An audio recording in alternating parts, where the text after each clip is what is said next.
I think the scariest thing about tech is that the customer is no longer as important as the investor return, right?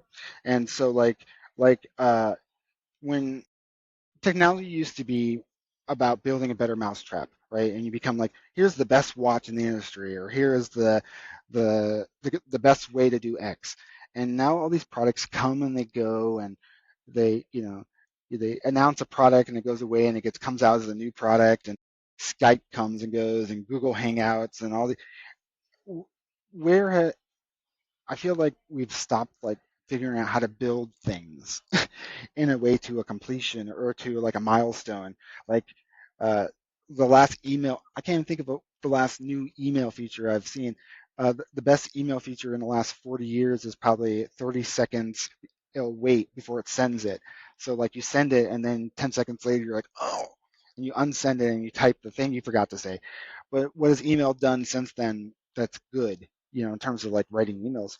It's hard to say. So, and I think like it's because the people who make software, the how they measure success is completely divorced from the people who use it.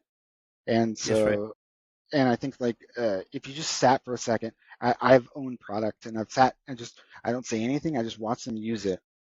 And I think almost no one in tech has an experience like that. You're just like it's like watching a dog chew on a telephone. It's like no, it goes up to your ear, and but you learn a lot about like human nature and how things are built and understood.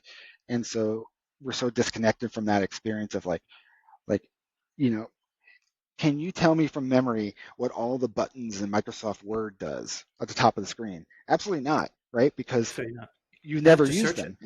Yeah. And so like why are they there? If you have to search it, you might as well just have a search box. And so these Some engineer questions, somewhere thought it was a good idea, Peter. yeah, yeah. Well, I definitely need to always have bold, italic, and unitalic buttons in front of me at all times because I'm constantly switching bold and italic.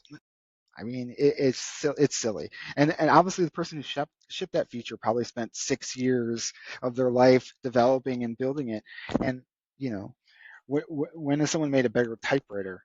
That's a problem You there just reminded in me my of sector. when I used to work in the tech sector, in the telecom sector. I used to talk to these engineers, and I asked the question, What did you just create here? What is this?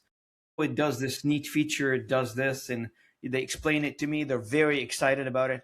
And the biggest question I ask is, where I trip them up, how are you going to make money out of this? Who's buying it?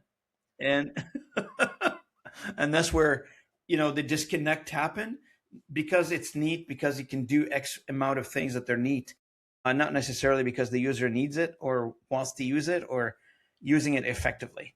Yeah, I mean the reason I left working with the big guys was I went to too many meetings with like 40% of users asked preferred this feature than the other feature, and they're like 40%. Wow, that's a lot of people. How many people did you talk to in total? Nine.